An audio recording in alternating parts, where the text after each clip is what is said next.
everyone. Welcome back to the Parallel Physiques podcast. Coach Kenneth and I are joined today with two amazing guests. This is Sonia and Matt, and they are coming to us from Seattle, apparently on like a sunny day, which is a miracle for them. And we're going to get right into it and let them introduce themselves to you so you know who you're listening to today, and then we'll jump into our topic. Go ahead, guys. All right. Well, I am Matt Moses. I have been in brand building business, including Rockstar Energy Drink. I helped Will Smith do Just Water, a couple of different beverage companies. So for me, just kind of like always been intrigued in different things, coming up with different ideas, and really just new like changing market opportunities. And obviously with Rockstar Energy Drink, that was a massive thing that started from ground zero with just a concept of like, hey, what can we do better and to be different? And then obviously even with Just Water, it was more about like sustainability and packaging, and just coming up with better transitions and better ideas. So that's me. It's a brand building. Yes. My name is Sonia, and I am an online health coach. I've been in the functional space for about 4.5, 5 years, online coaching for about 7 years now. I work with integrative muscle and health. So I'm a co-coach with Austin Stout, and I started this journey a while ago when it comes to psychedelics. So it's actually funny when Kenneth asked us to be on here because we've talked so much about it. I was kind of like, oh, this is a really great opportunity because I don't feel like it gets talked about enough. And I think that in the side of functional health, there's a drive for a more in-depth approach and a more holistic approach to mental health. And I'm just really excited to be on here talking about that today, because I think that if we had a little bit more, I think if the more people that have knowledge about it, the more people that might be open to explore. I always think the more people we can help, which obviously as health coaches, that's kind of like, our passion. Like it's this little codependent, like, I just want to make this person better, Yeah, exactly. And I think, for everybody listening, like the topic of psychedelics is going to be kind of broad. I've had personal experiences with it. Sonia's had personal experiences with it. Matt's had personal experiences with it. Laura has not. Yes. So she's going to be the one that asks some of the questions I think they're going to be interesting. The common denominator between the three groups of people is Austin Stout. So that's how Sonia and I met. And I assume you're still coaching my sister. I'm not sure. Yeah. She's but like yeah, so my favorite. Yeah. So I shouldn't say that on a podcast, but right. She's like one of my favorite humans. Like she's the best. Right. Yeah, she's such a sweet girl. Yeah. So we've been kind of chatting, hanging out via Instagram for a while now. And when I was actually asking my audience, what do you guys want to talk about? And Sonia pinged in and she was like, why don't you talk about your psychedelic experience? And I was like, oh, wow, this is perfect. So let's throw the two people that I know that know the most about it into the podcast. So do you want to start with maybe your experiences or kind of like your journey, and then we can kind of piggyback off that? Yeah, we can. We'll start with journeys, and then we can talk about kind of like as an educational pathway, like our experiences with it, and then maybe how it works. I think that how it works is really important. So it takes the fear out of it, really, when we start to talk about psychedelics versus like SSRIs and MAOI inhibitors and stuff. We're like, wow, this is actually completely, they're really similar in the way that they work inside of the body.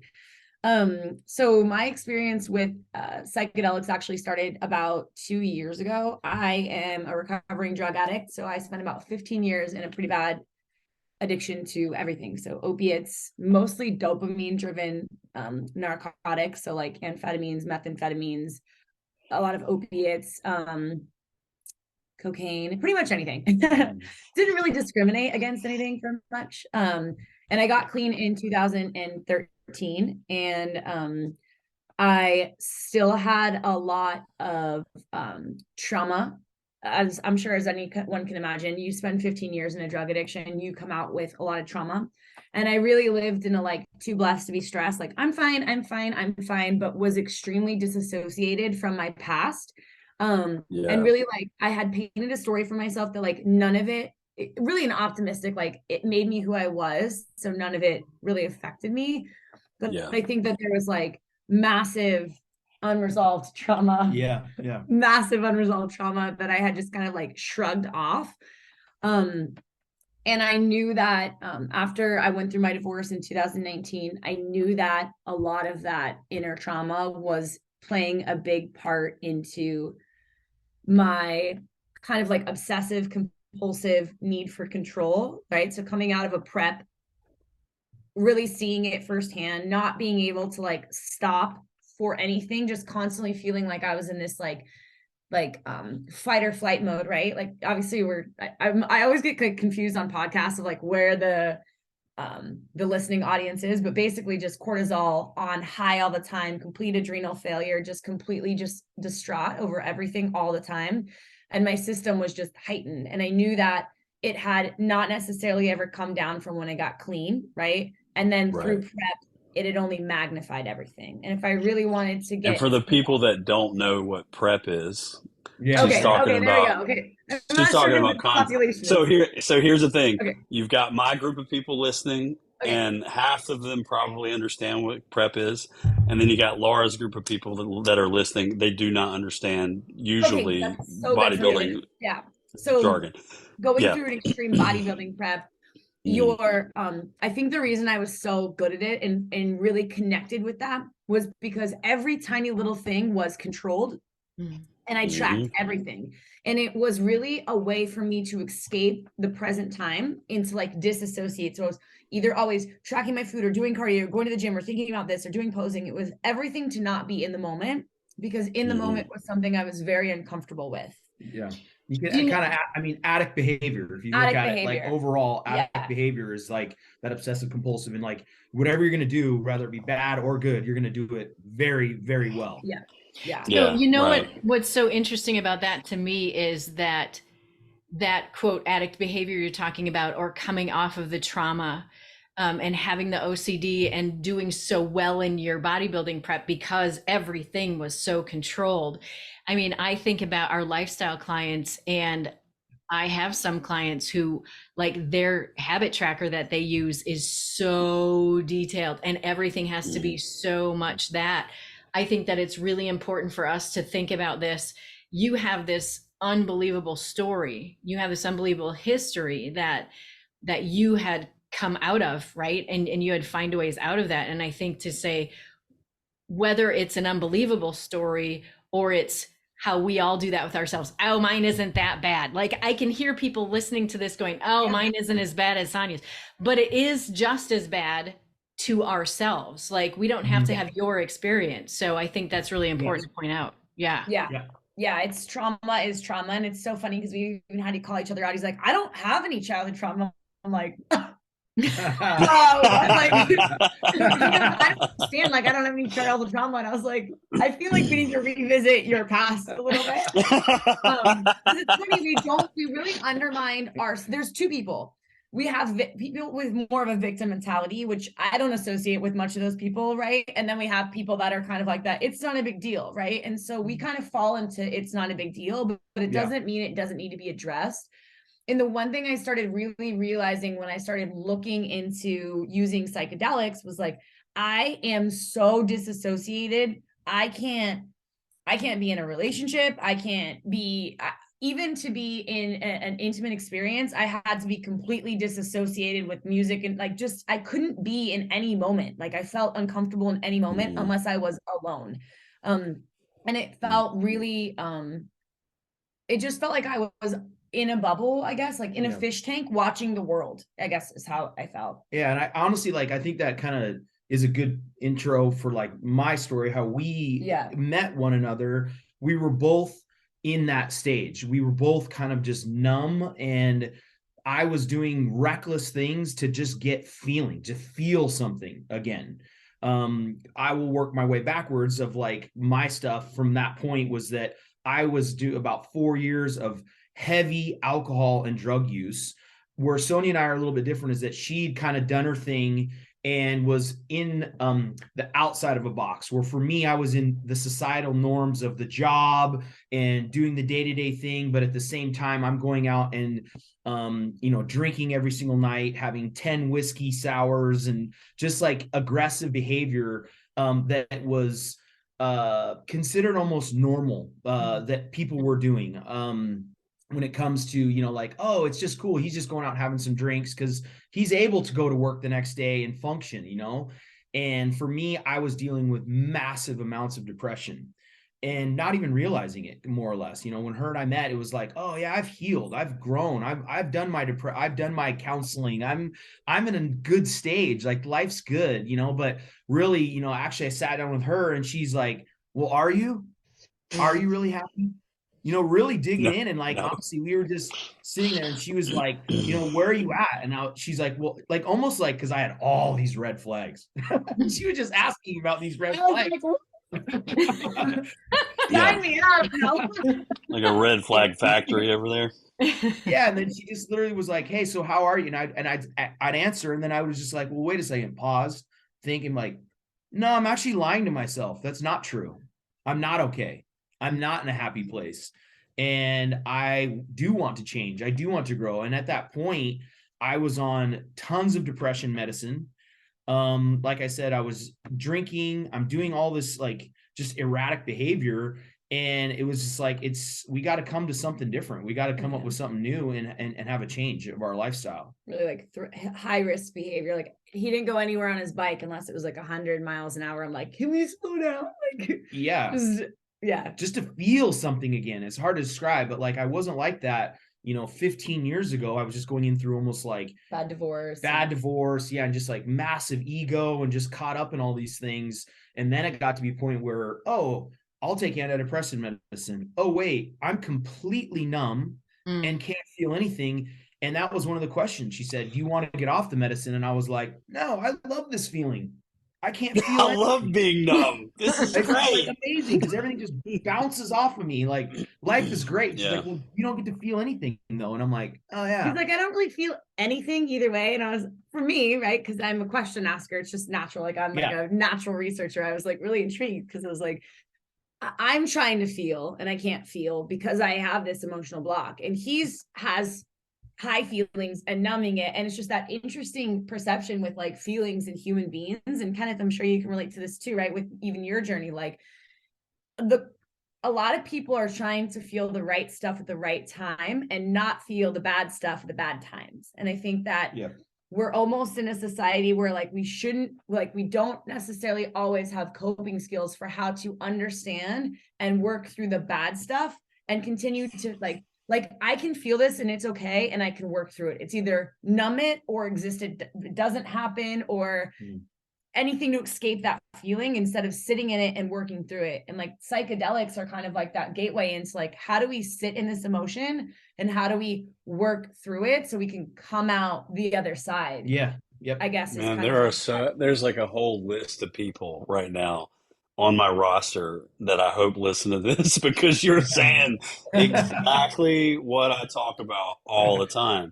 Because sitting in your shit and dealing with whatever trauma or whatever difficulty that you've been facing or really feeling the emotion that you don't want to feel, because how many clients do we have who are like, I'm going to go to the gym and I'm going to wreck myself so I don't feel anything on the inside. And I'm not going to deal with my shit. And that's my only coping mechanism is the gym.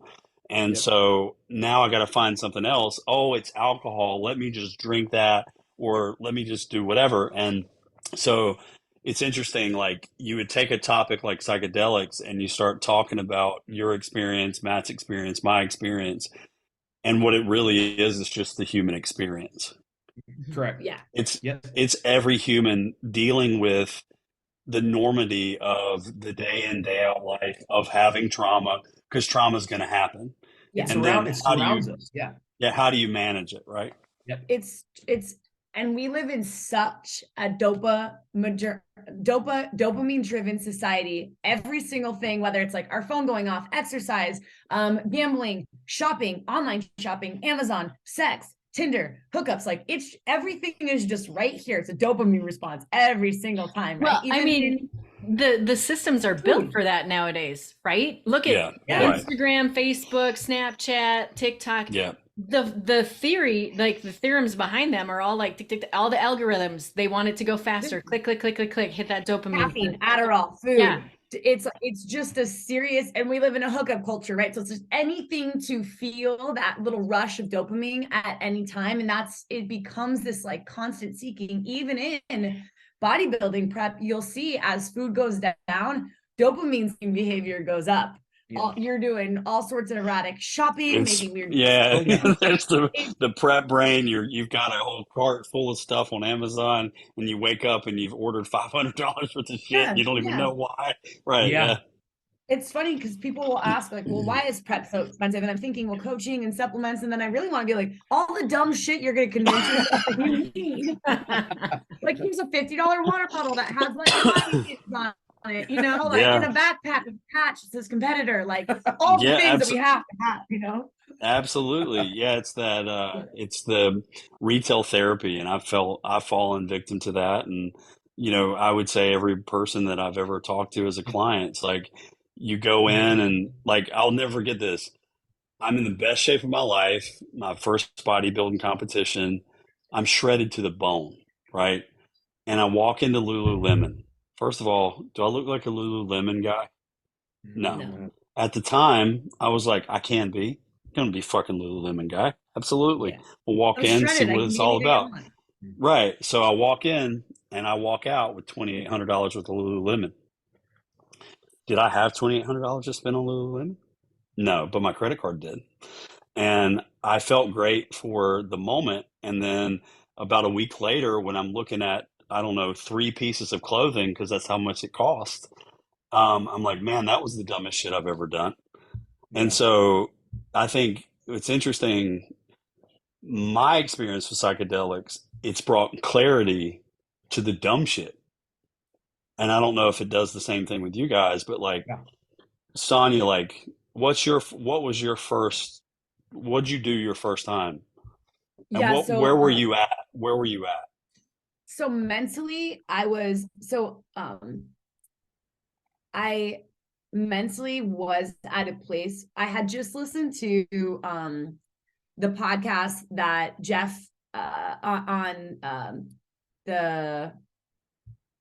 Jeff, Jason, and Jeffrey Sue. What am I thinking of? The Excellence Cartel. They had done an episode with on stealing fire. And, you know, Jeff is a big advocate for LSD. And him and I microdose and stuff. Him and I have talked before about trauma and healing through it and disassociating. And I had reached out and was kind of like talking to him about how you have worked through that. And he was talking about LSD. And I was like, this is fucking crazy. And then I heard the podcast they did. And I was like, this is something I feel like could be a game changer for me. And first of all, finding it is hard. We won't like go into detail about that on this podcast, but once I had actually, it finds you. It kind of does. You know what I mean? It's amazing. Like, I really believe in that. I won't get too woo woo, but like the universe will bring it to you once you're finding that. And I was actually, the first time I did it, I was down in, Mexico, and I remember being like really open to the experience. And we ended up going like out for dinner and out dancing and stuff like that. But it was the first time, it was a really good experience for the first time. But the biggest difference I noticed, like, I didn't notice while I was doing it, if that makes sense. Like, I didn't have some sort of like crazy trip. It was just a microdose. I remember being like, I feel really happy and giggly. And then I remember realizing in the middle of a conversation that I was present in that conversation. Like, I was really hearing what the person was saying. And I had really struggled with that for a long time. Mm-hmm. I can't tell you, I mean, it's like I'm talking to somebody and I'm hearing their words, but I'm not hearing their words because I'm thinking about so much other stuff. Yeah. It's even still stuff that I'm trying to work through. I'll be like, I'll ask a question, and in the middle of him answering, I'll ask another question. You know, I'm like, my brain is just like squirrel sometimes. And I feel like it was the first time that I remember being present in the experience and like realizing where I was, realizing what was going on in a very like peaceful, really energizing manner. Like, I feel I'm actually here right now. And it was a great first experience. I remember afterwards, like the next morning, I was in a really good mood. And I remember just being like, I can't wait to go home and like study with this, like actually be in the moment with studying. Yeah. And what it does, it actually slows brain activity and allows us to process this information. And that can be on any kind of level, on just like a day-to-day experience, or actually within trauma, within stressful situations, or like what she's just talking about, just being able to sit there and have clarity to be able to function and talk on a normal level. Yeah. Instead of having your brain just fire. Yeah. So correct me if I'm wrong, but like in therapeutic doses of certain types of psychedelics, you have the amygdala, which is the rear portion of your brain that stores all of the trauma or the looping thoughts that you may have that may consume. Like, I don't know about you, but even as we're sitting here talking, I have some things in the back of my head that are still going, hey, Yeah. hey, what's going on? Hey. So that right there, it transfers that activity to the prefrontal cortex so that you can work through that, and it's involuntary. Like I haven't actively used it with a therapist or anything like that, but is that correct in the way I'm describing that? Yes, 100%. Okay. Okay.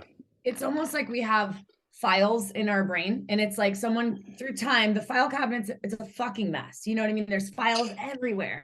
And when using, specifically they talk about this more with LSD, but psilocybin's the same way. They all kind of work differently, but LSD specifically and psilocybin, more than like ketamine and DMT, go in and they basically take the files and they can organize them better. And so you can have a better recall system as well in the timeline in which things actually happen, which sometimes when working through trauma, it's for anyone who's done any sort of like timeline sort of therapy, which we've both done and are like big fans of, it's the recall of the timeline that starts to feel like everything is all over the place. And so it's really to work through trauma when you can't start at the beginning and work through it. And so LSD does a really good job at kind of like clear cut thoughts and in the line that they're supposed to be going in. So everything is organized for you to recall, move forward, because that's where trauma healing happens.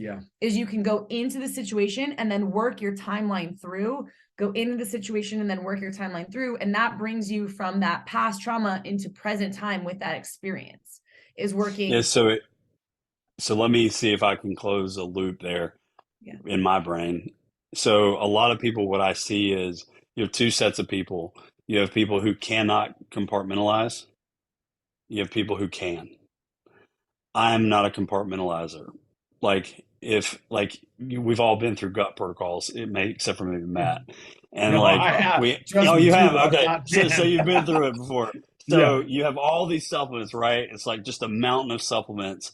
And to any of our clients listening, you can identify, it's like all of my supplements are on the counter. They're not in the cupboard. They're not in a specific place. They're just all over the place. And that's my emotion sometimes. I can be like, and Laura is a testament to this. I mean, we talk every single day. She's one of my very best friends.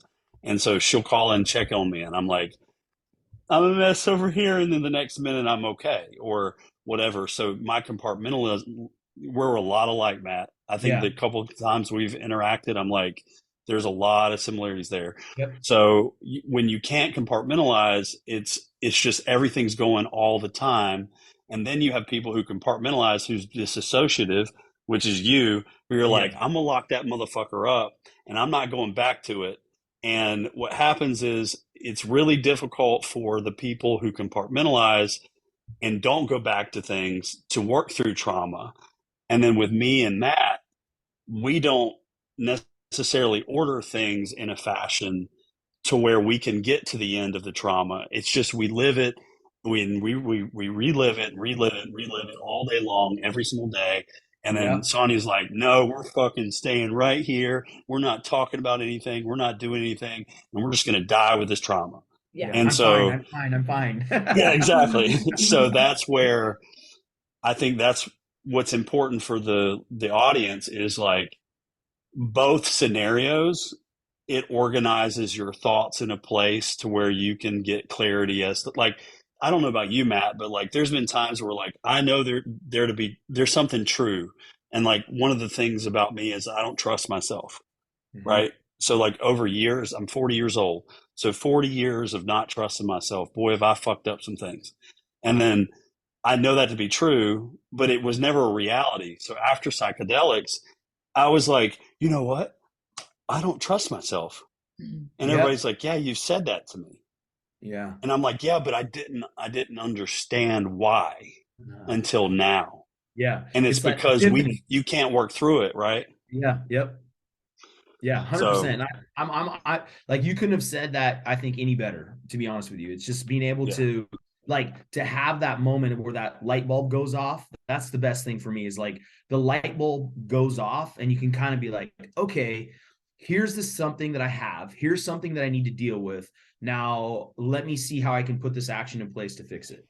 And I think psychedelics gives you those opportunities to do that.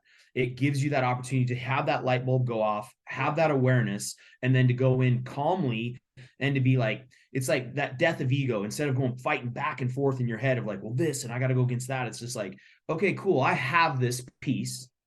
Now, what do I do with this piece and how do I do it? And it just gives you that calm space to do it. And it's like, even we were talking about earlier, like in arguments, when you're in arguments, you're just like, it's that bang, bang, bang, everything's firing, going back and forth. Like, well, you did this to me and you did this to me. You're not hearing each other. You're in defense mode. Well, where within psychedelics, when you have these conversations, you have that calm empathy to be able to hear one another and to be able to process. I can see how that makes you feel. Yeah. I can see your perspective on this.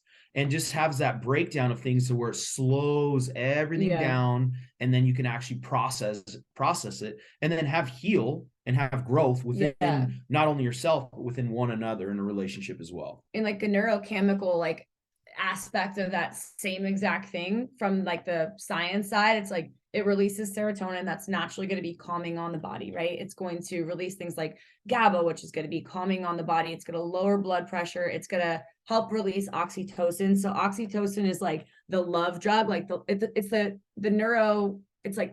the neurological response to like human touch, affection, kissing, holding your baby. That's like, as a mom, when your baby's born and you're like, this baby's like this, and you're looking at it literally like it's the most beautiful thing you've ever seen. So in love, an increase in oxytocin, because there's a psychological reason why these things happen, right? Yeah. It's like, if you've ever like Laura, do you have kids? I do not, but I have dogs. I'm just going to go with it's the same thing. When the baby comes, it's not the cutest thing in the world, but the feeling as a mom is literally like, you're just like drunk on love. You're like, oh my gosh, that's oxytocin. That's a natural occurrence when any mammal gives birth to make sure that you don't kill your baby. Like, what is this thing that just came out? Yeah. It's also the same thing that's released in sex. It helps with orgasms. Like even like he always talks about like skin to skin, like if we're having an intense conversation, like holding hands, that releases oxytocin. So think about like this drug helps that during this time as well. So even if you're not going through a deep conversation with like, or trying to work through conflict with like a loved one, and you're trying to work through like trauma, your body's still now in a place where the central nervous system is set up in a loving manner to love on your inner child, to work through that trauma. Because I think that sometimes with trauma, let's just say sexual trauma, there's so much shame and guilt for the person who has experienced it. And there's like very little empathy to like love on yourself. Like, it's okay. You're okay. So the fact that your body's having a chemical response in general, that you can feel that self-love, love on your inner child, your body's in a calm state. When you're working through those traumas, you're just better set up to be more resilient through pushing through versus being in a very heightened central nervous system manner where your heart rate is pounding and you're anxious and you can't sit still. Like, it just sets you up for an easier flow through difficult times, which is why it's so helpful in PTSD, which is why, NYU did research where they're literally using 2 doses, which we don't know exactly what the dosages are. Like, there's a macro dose and a microdose. But in patients who are experiencing like serious alcoholism, and I think 83% versus placebo had a decrease in desire to even drink after that. And almost 50% never drank another drop of alcohol again so far since the study's been done about four and a So half years ago. it's interesting that you bring that up, and I'm going to bring up another documentary. It's called How to Change Your Mind, Yeah. on Netflix. And if you listen, he's got, I think it's 4 different segments. The first one is LSD, and LSD, the guy who created AA, did LSD, came off of alcohol because of that, and had a spiritual experience, and that's why there's a spiritual aspect to AA. But I had no idea until I watched the documentary. And then you have psilocybin, you have MDMA, which is Molly, and then you also have peyote, and those 4 episodes are really important. Yeah, Yeah. and so I think like if you're really like listening to the podcast, because like Sonia, like you're saying some stuff that I wish I could like extract right this second and just download into a couple of people's brains, because they're either in a really hesitant place to like move forward with, psychedelics, or even just in a fight or flight mode all the time when it comes to their trauma and stuff. So the way you're breaking it down is really easy to digest. And even if you're sitting here and this is your first experience, listening about psychedelics, I think if you watch the documentary after you've listened to Sonia break it down, you're going to understand even more so in depth. And then you're going to see there's certain things in the documentary that show people coming out of the other side of PTSD or trauma that you just would never imagine anybody would ever come back from. Yeah. And you hit a really go good ahead. head. I just want to say you just hit something very important too, is that we obviously we talk about it. We're very excited. It's something very like it's just important. It's deep in our hearts, and that we believe in. But we always say, hey, just make sure you do your own research. Make sure you do your own podcast, because there's so much information out there about it right now that it's like, if you have any, like what you're saying, if you have any doubts or any like, hey, well, what is this? What is that? Just, like there's plenty of information out there to research, to go over as well. For sure. So you did LSD in Mexico. Yeah. And I assume you've done other drugs as well. Yes. I've done everything but like a toad when it comes to psychedelic. Well, I haven't done ibogaine or ashwagandha. I've done lots of ashwagandha. Ayahuasca was like the 2. Yeah. All the ashwagandha. Yeah. But I started my journey with psychedelics about 6 months before we actually like met, became friends, started dating. We loved mushrooms. So the first night that we like hung out, we took mushrooms and we just talked for like hours and hours. That was like, so earlier I was talking about like some of the deep experiences that I had with her, and those conversations that she was asking me. I'll admit, we were on mushrooms. We had taken a micro, maybe more on the macro side of things, and we're just literally just talking and just getting to know one another. But it was it was interesting because there's, again, because you're in a calmer state, you're more open to feedback. And because we didn't know each other, like it's very different like when a boyfriend of like 2 years gives you feedback, you're like heck you, versus somebody who's brand new, because you're like, this person's kind of seeing something, maybe, we just like kind of reflected on each other. Like it became this really weird like reflection time. And so we really enjoyed doing mushrooms. We were literally talking all the time. Like we probably do mushrooms like once or twice a week. And it's funny because, Matt, when I met him, he was a White Claw drink. I mean, he hot mess. literally stopped to drink before he got to my house. Like red flags for days, and I don't drink at all. I'm like I'm at the gym, he's on his Harley drinking, and I'm like, it's 10 o'clock. I gotta do check-in. He's like, let's fucking go, and you're like, all the time, all the time. Right. I couldn't stop, couldn't really like not really loving to be alone. And it was funny because through this process, when we were just hanging out at the time, he's like, stopped drinking. He's like, I don't really want to drink. Like when I drink now, it's gross. Like it grosses me out. I can't drink anymore. I think I just want to like, sorry to interrupt you there, but this is like, for me, this was the key moment for me that intentionally happened. So you were talking earlier about the alcohol and AA. For me, I explained I was a hot mess. All of a sudden, like I don't even know what happened or when it happened when we're doing this process of kind of trying to figure stuff out. And we were talking a little bit about, creating a company because of how amazing this is and how cool the opportunity is. I all of a sudden was just like, the urge for alcohol was gone.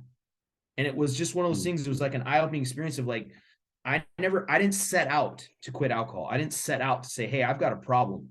I was literally just all of a sudden, just the urge was gone.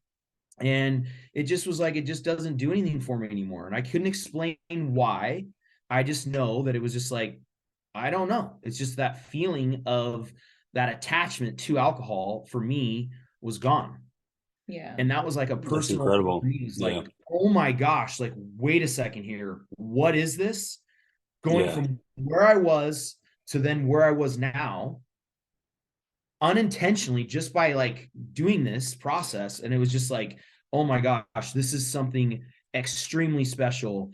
I really want to lean into this and figure out more of what's going on. Yeah. So It was Yeah, I really agree. cool, like an experience kind of like watching someone in front of you change. I think that we can tend to undermine our own process more than we can like be more excited about someone else's. And I think even with the health journey, you're like, oh, I guess I'm like making progress. And you're like, you're literally pooping daily. You used to poop once a week, but we compare ourselves to someone else's growth.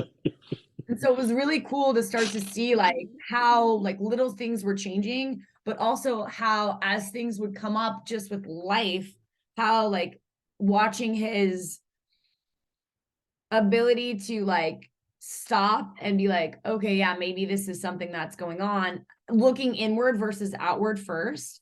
And I think So even with me, self-awareness. self-awareness. things were firing finally. Like things were just kind of finally that So whole. did you find that your self-awareness, but your resiliency was coming up too? It's like Resiliency, yeah. over, like I can't even describe, like it would be that self-awareness without that, like what she was saying, shame and guilt, or just being really hard on yourself. It was just something. It was like, okay, I see this, I feel it, it's okay, it's all good, it's just part of life. Now what am I going to do with this piece that I have? How am I going to like what, so what, now what what? Yeah, like what am I going to do with this? And it was like, but it was at a very calm, no anxiety, no depression, no anger. No, it was just really, really easy to process. I was a So little when bit you more. first started, you guys did mushrooms together. Your first experience was LSD. Since I haven't had an experience with LSD, what would you say the main difference between the two substances are? She explained. I love her. I'll let her. Okay, this is my favorite way to explain it. From an experience standpoint, one. From a therapeutic standpoint, two. Cool. Yeah.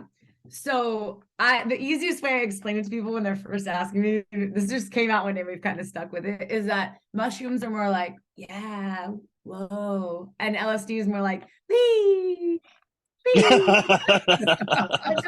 it's the best way to describe it. And then after people do it, they're like, oh yeah. Hold on one second. So that we're talking microdose. Yes. The whole point of all this stuff is like a lot of people get very scared when you say LSD. Every single person's like, oh my God, I did that in high school. Yeah. Oh, I will never do that again. It's the floor was lava. My face melted off in the mirror. Yeah, that stuff. Yeah. Right. Yeah. We're talking microdose. So we're talking little baby, like baby doses. The baby doses. And what she said, like the whoa, okay, yeah, to this is fun, I feel good, happy, And the difference too is with LSD, you're working on serotonin and dopamine, whereas psilocybin, meaning mushrooms, you're working just more on a serotonin platform. So one is going to bring you a little bit more up in that dopamine response than something like just the mushrooms. As far as like experience time, I definitely think that LSD is a little bit longer than mushrooms. Mushrooms is a shorter, like you can take it at 6 o'clock when you're going out with friends if they're going to be drinking and you don't want to participate in that, and you can still go home and sleep. Where LSD is definitely a little bit more of a journey, and more. That's like it's like 8 hours versus 5. Would you say? Yeah, It Okay. feels more like a stimulant because of the dopamine response in the way of like, wow, I'm ultra focused. I'm going, I can do more. I can think faster. Like I feel super resilient to change right now. Whereas mushrooms is more like I'm more relaxed and focused. If that, Yes. Yeah. any feedback. Yeah. But staying, That makes I mean, sense. Yeah. open, giggly, happy. We were feeling. doing both at the same time. I do feel like I was a little bit it took me a little bit longer to actually like feel the, I guess, like healing. I could feel more in the moment with LSD and mushrooms, but I wasn't able to still feel that when I wasn't using, which I think took me a little bit longer to like have bigger breakthroughs in that. There, like I couldn't cry. Like I couldn't cry if my life depended on it. I could not cry. Like it couldn't, I'd be like, I feel like I should be crying right now, this commercial or this dog dying, but like I couldn't break down that barrier. And once it actually What about happened, now? Are you just a crier all the time now? now I'm like, I cry about like if movies are sad. I'm not like overly emotional or No, anything, how but about like this? When I first, it was like, is this person able to feel? Like even like on an emotional. Are you dead inside, Sonia? Yeah. It was, think about, so I had my red flags. That was one of hers. I was like, is he's this a person? big feeler. Yeah, And I I'd was be like, what's going Me on? too. This girl has nothing. She has nothing.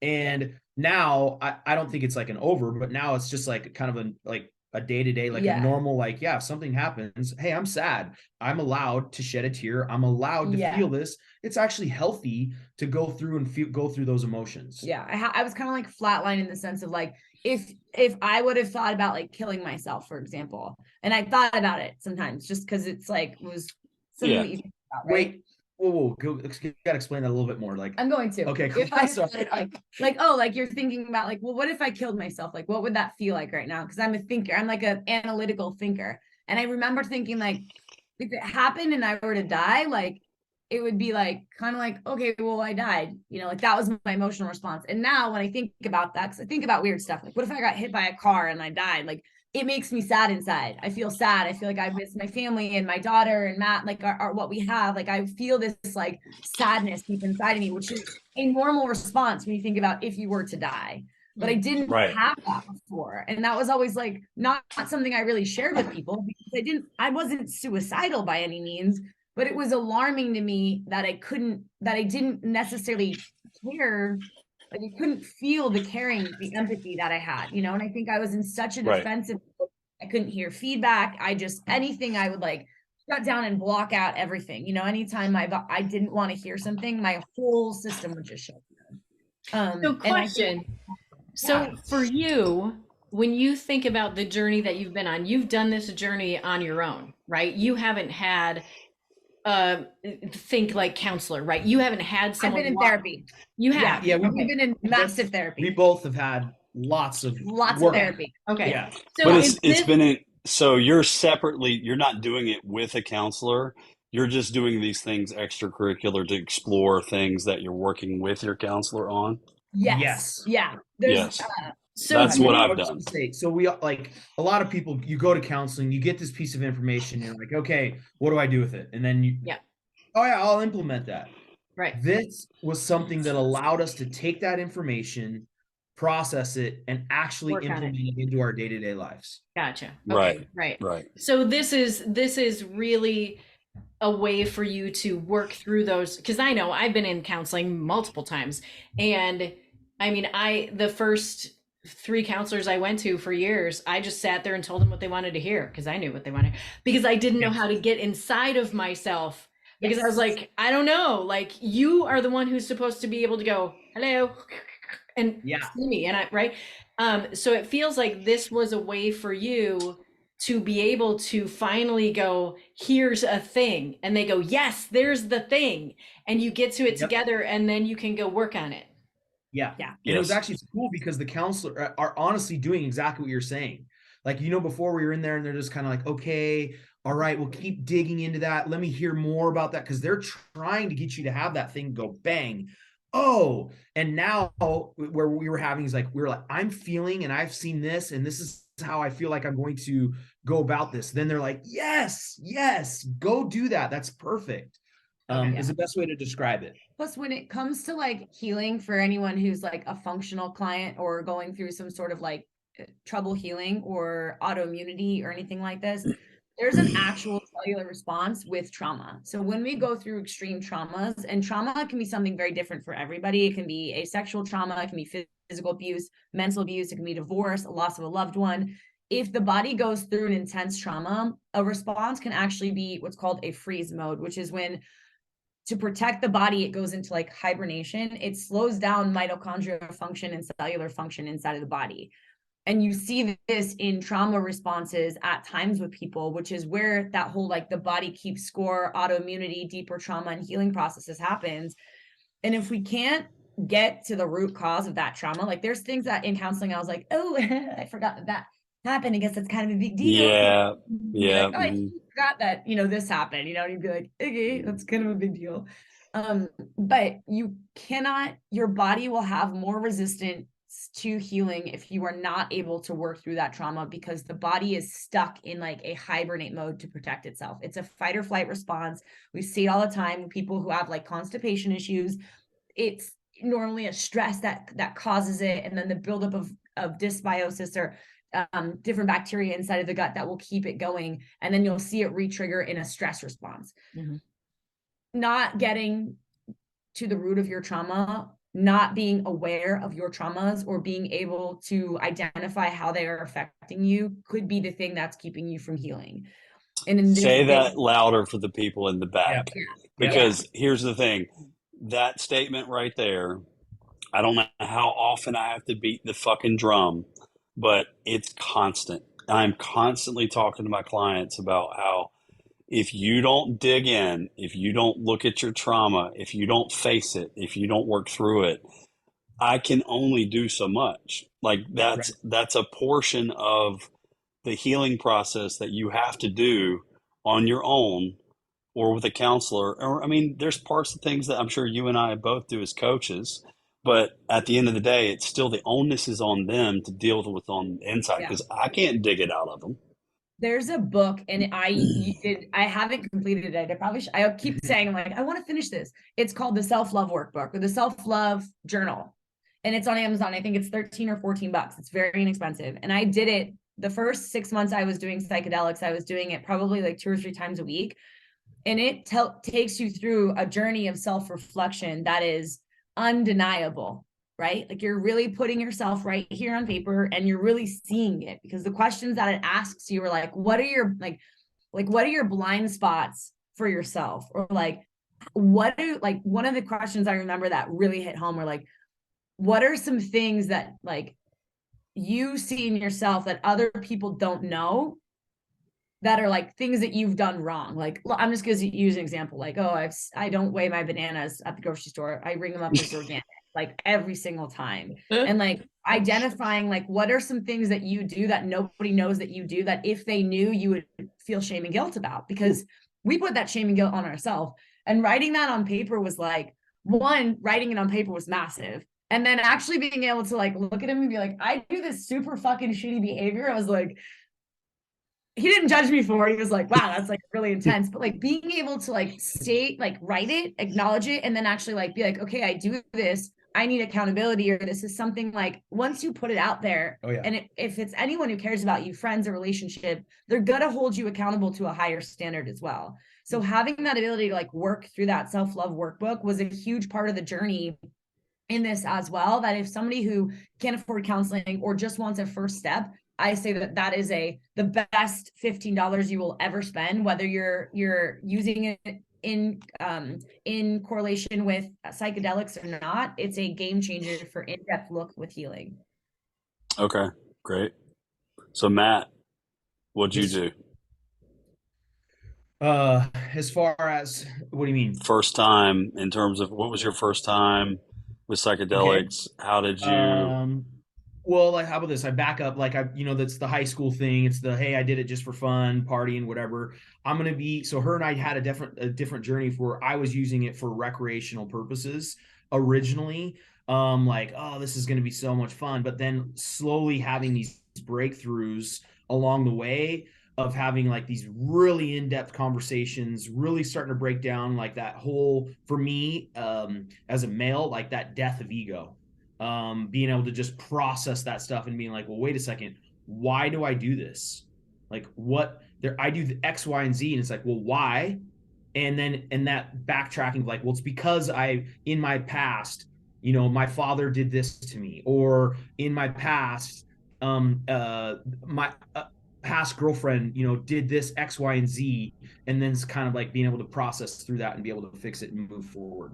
That's kind of like it, which having these breakthroughs, once again, unintentionally, it was just happening that I'm like, that light bulb going off going, oh my gosh, this is something very, very special. And how do I learn more? And how do I lean into this and, create this for other people to experience? And like, it started as her and I just doing this with Rice Krispie treats, just because it was easy and they didn't melt, and it was like, okay, we can figure out Rice Krispie treats. We got pretty high in the kitchen.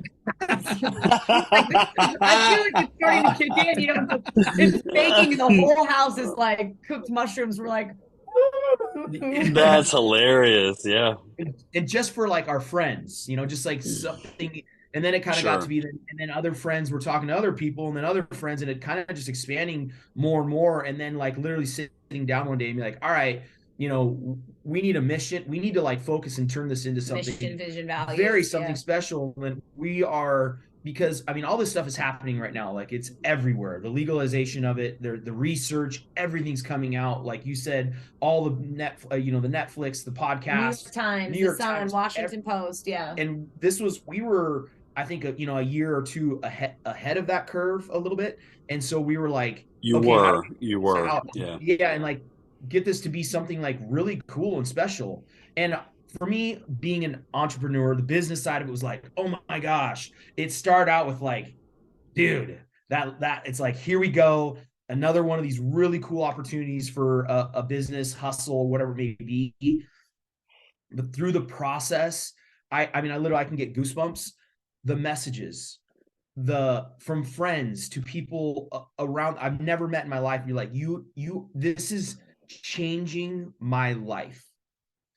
You saved my father. I have quit smoking. I have smoked my entire life, and I'm quitting smoking. I am quitting drinking. Like having those reflections of the same things that happened to me, unintentional, happening to other people. And it's just like, so your why has grown. It went from like, this is a cool experience to me, to then, and you're like, your friends are like, hey bro, can you give me a Rice Krispie treat? And you're like, yeah. And then the next thing you know, you have people DMing you saying, hey dude, like you changed my life.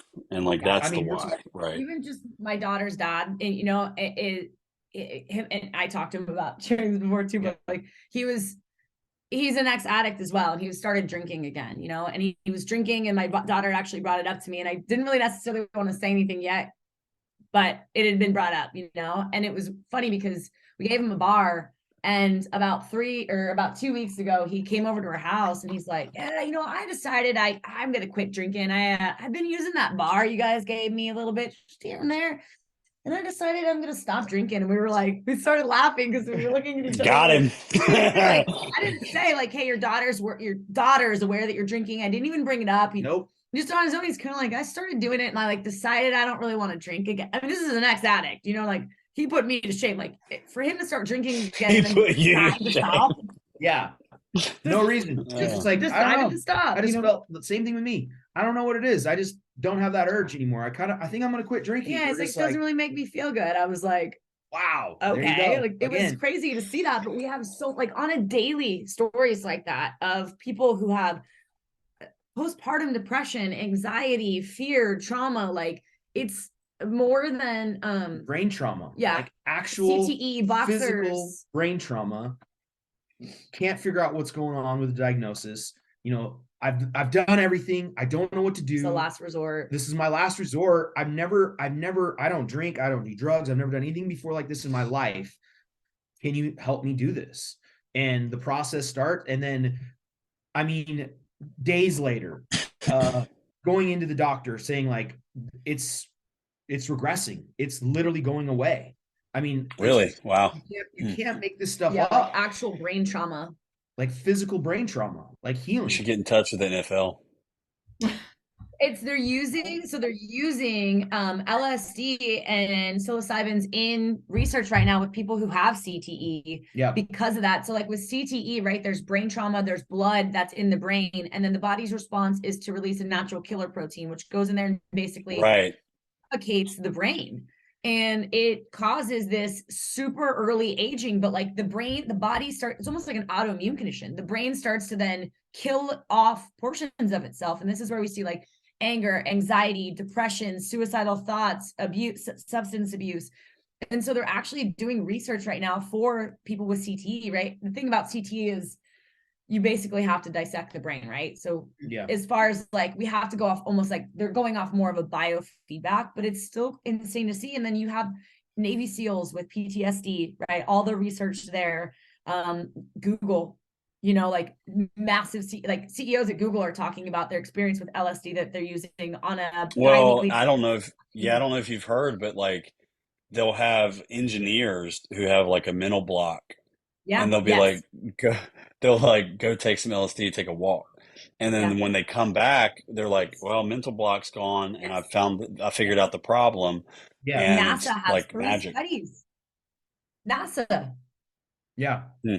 And then like I can even go back to just that personal, like that inbox that I get hit up is like, I am a writer. I have multiple books out. I'm coming on to my last book. I am just stuck. And I have to, like, one of my life goals is I want to finish this last book. I can't do it. Yeah. A square later, we're talking, then I was like, the next day getting up, and hasn't written in 2 years, the next day sitting down and writing again. And writing. And that's just psilocybin. That's just psilocybin with your chocolate bars, essentially. We're talking one So, dose. that's one microdose. Yeah. Yeah. So 0.16. So my first experience, I took 3.5 grams and I blended it in a smoothie. We call that macro. Right. And it was a macro, like, and the reason why is like I kind of did a little bit of my own research, right? And they were like, okay, a heroic dose is 7 grams, and you're going to touch Jesus's face if you do that. And I'm like, first of all, I don't want to touch Jesus's face, but let's push the envelope a little bit. I'd lost my dog and I lost my coach. My coach was John Meadows. And so, really, really 2 important figures in my life. And I was like, and there was just this heaviness that I had that I was just walking around with constantly. And I would cry at the drop of a hat. I'm kind of that way anyway. I'm an emotional person, sensitive person, but it was just sort of unbearable. And so I ended up making the smoothie and drinking it. I didn't know this, but you put orange juice in it, and orange juice, the vitamin C makes it goes wild. So like I had no idea, complete mistake, but I drink it and it hits a lot faster that way. Yep. So I go to lay down in my bed and I'm texting a client, and I see the bubbles, they're ping ponging. And I'm like, okay, I probably need to put my phone down. And so put the phone down and I'm like, I feel kind of happy. Then all of a sudden I feel kind of sad. And then I'm like, I'm a little scared. I shouldn't be by myself probably. So I ended up FaceTiming one of my closest friends that I've ever had in my life. And she was on FaceTime with me for 5 hours, experiencing this really traumatic sort of first time doing psychedelics. And it was hard. It was a rough trip. It wasn't a pleasant experience like what you guys had initially. But the thing I'll say is there were moments, and I can recount the whole thing. I can remember the whole thing. And there were moments where I was probably the happiest and laughing extremely hard. And then there were moments where I was extremely sad. There were moments where I had like intense, you know how when you miss somebody, it's just a depth of pain. I had that. And eventually, you know, it subsided. I fell asleep. The next day, I woke up and that heavy feeling was gone. Yeah. And I was like, what in the world just happened here? I could sit and think about my dog or John or even some of the other things that popped up along the way. And it wasn't having that same trauma response or that sadness. And so I was like, this is something special. I probably need to keep that in the back of my mind. And I, I had one more experience, and it wasn't as big of a dose, and it wasn't quite as therapeutic. And I had an app that kind of guided me through the process. That was really helpful because breathing through the process is really important. And then I really went through some. This past year has probably been one of the most difficult years of my life. And so at that point, I just wasn't functioning. Like you can ask Laura, like getting up out of bed, eating, caring about anything, all of that just did not exist. Like I could not function. And so finally, just by happenstance, you know, I said, it kind of finds you, right? There's this guy that does ceremonial um, experiences with 5-MeO DMT, which is the toad, which is like the star on the Christmas tree of psychedelics. So if like you want to do the most intense thing, that's probably the one thing you would do. However, the length of the trip is only about 12 to 18 minutes. And boy, I went into it completely terrified. But I was like, I'm so tired of being where I'm at. And I woke up with this, you know, it was a very different experience. I lost consciousness. I didn't know what was around me, but I could tell it's just, it was a difficult thing to explain. But I saw this really bright light, and that was a serotonin dump, I imagine, from a scientific standpoint. And then after that serotonin dump, I slowly started to come to. When I finally was completely aware, I had this emotional experience that I cannot even really fathom. It was just like this release. Even if you'd heard me cry, it's like, that's a weird cry. Like I've never heard anybody cry quite like that before. And I sat there, and it took me about, I don't know, about an hour. And I realized so much stuff about about who I am, about what's wrong, what I need to work on. And trusting myself was that one piece.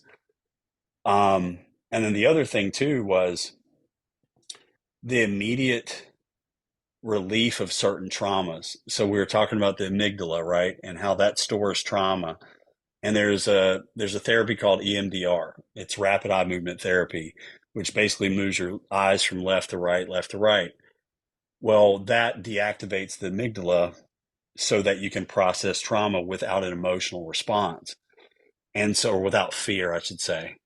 And so I went into my counseling session that week, and I started explaining to my therapist, I was like, I can't even conjure up details of this event at all. Like I'm trying my fucking hardest to dig in there and find the things that hurt my feelings.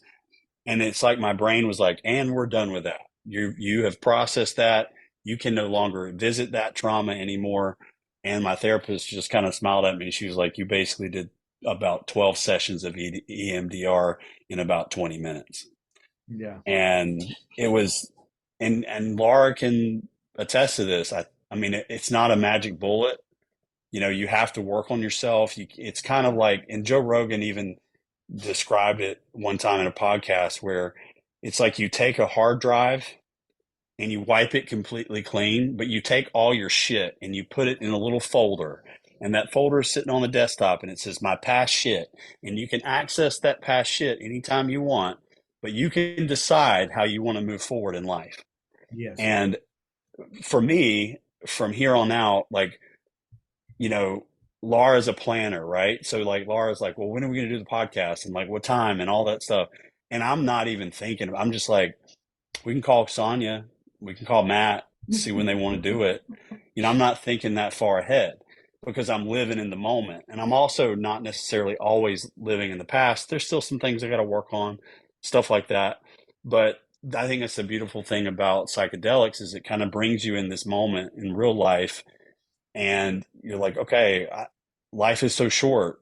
I probably should enjoy the immediacy of this. I should Yeah. probably experience the sadness and not compartmentalize, or I shouldn't be so worried about all the things all the time that I should be feeling all the stuff. So, um, you know, and that's just been my journey, just exploring it on my own.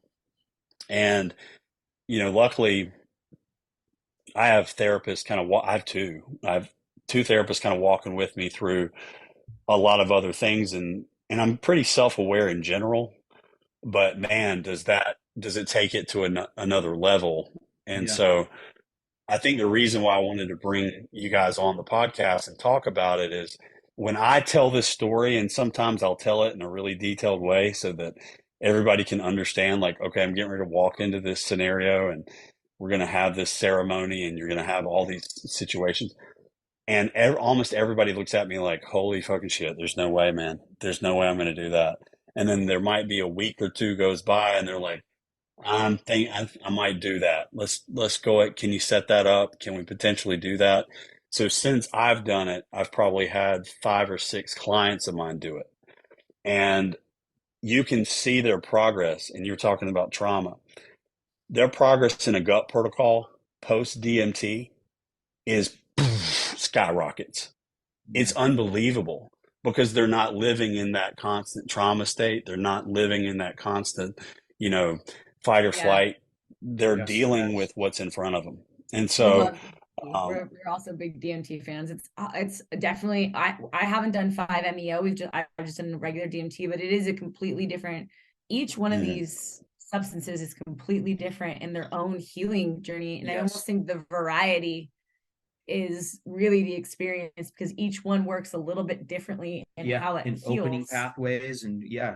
It's like a bouquet of flowers. If you just get roses, it's not quite as exciting as if you get all the flowers that you really like. There you go. I love that. Yeah. And you know, that honestly, I think that's the takeaway of this, right? Is, you know, there's a couple things. You know, we're all living in our own journeys of life, and we all have our traumas that we bring. And what we know is if we're not living in this moment, we're not living. And I think so many people on the planet right now are being distracted. They're being, you know, people are taking advantage of being a victim. People are pulling us all in different directions so that we're not truly living in the moment. And we're not dealing with the traumas that we have because we're compartmentalizing them or because we're saying, hey, that's not the big deal. That's okay. Yeah. And to be able to take something like this that is being researched, that they've found great advances with, and knowing that we can take this microdose of something that people freak out about because, you know, it is, you know, back in the day, it was something that you just is not a thing, right? You just don't do that. Yeah. And to be able to open ourselves up to being able to heal ourselves and have someone go, yes, we can heal you with this. And you can move forward and you can have a good life and you can feel the emotions that you're trying to tamp down. I think that's really the takeaway from this. So if someone was to want more information about any of these, and because like you said, it's kind of a different journey for each one of them. And I know that you two have a lot of expertise in this. How would they be able to find you and ask questions or find things out from you?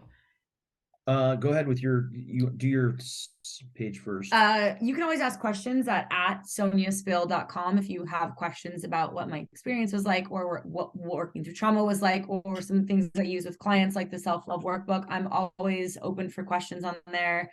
For me, on Instagram, it's Sonic_bars. and you can hit us up at any point. There's a couple of us there that can, help guide, point in the right direction. Whatever we don't know, we'll obviously help you and focus and just say, hey, whatever you need, we can kind of help do this together. Yeah. That's awesome. That is awesome. And you guys are rock stars. Like, I just can't I can't express my gratitude enough for who you guys are in my life and the people that I know that work with you, and just the impact that you're making in general and taking the time. I know we've run a little bit longer than you anticipated. Yeah, we're super excited to be here. We're so I passionate mean, it's about like, we love this it's stuff. so And cool. just helping people. Like, that's the thing, is it goes back to like, what was the initial mission statement or your why?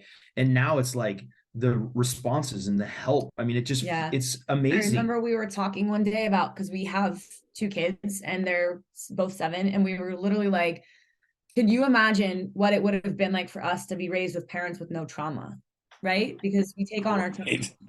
And we were talking about, that's like a thing that we talk about, is like, how do we not push our trauma in through our parenting? Change the loop. And we were literally like, imagine like a world where we had people who weren't parenting with trauma. We parent with trauma. We're trying to be better about it. We're trying to see different experiences and hear our kids and all this other stuff. It's hard, but to be able to have that sort of impact where like we can help generational trauma, it's going to be it's a catalyst for change. It's so cool to hear our kids be able to talk and say, hey, I'm feeling this and why, and hey, when you do this affects me in this kind of way. And you're like, these kids are 7. I mean, it's so no, like, I just got that ability to do those things. So when a 7-year-old schools me, I'm like, wait a minute, I need to reevaluate myself. 40 even years in a old. relationship, be like, hey, I'm not really feeling like my needs are met right now. Like, I just need a forehead kiss. So I wish I could have done that like 15 years ago. That would have saved a lot of trauma, a lot of toxic relationships, a lot of drug abuse. Now I'm just like, oh, I need to ask for your needs to be met. You know what I mean? It's just like, I feel anxious. No one talked to me. I don't feel safe in this moment. And this is, is there something when this happens, this doesn't make me feel safe or loved? Yeah. It's cool. And the whole thing too, we go back to, I talk to my clients all the time, is first we have to be aware of the needs that we have. And if we're disconnected, or if we're compartmentalizing everything, we are not aware of the needs that we have. And that leads to boundary issues, and that leads to what we see. So finding our awareness and then being able to express that's just going to make us healthier all the way around. Yeah, absolutely. Thank you guys so much for having us on. Like, this actually, just having this conversation gets me re-energized, I need to find more knowledge. I need to be more research. I need to have more understanding of each of the different strands and what each different strand does. And it's just like, it's exciting, all of it. So thank you so much. Thanks for coming. Well, it won't be the last time either. So I was just going to say come that back on again. We'll definitely have you guys back on again. And everything we talked about, we're going to put all your information in the show notes for everyone. So like we said, guys, you all have any questions about this, reach out. Don't reach out to me. I don't have the information. Reach out to these guys. They know what they're talking about. And so exciting to meet you two today. Hopefully you have a wonderful rest of your week, and people are going to reach out to you. I guarantee you, you are making a difference, definitely making a difference in this world. So thanks, you so much. Thank you.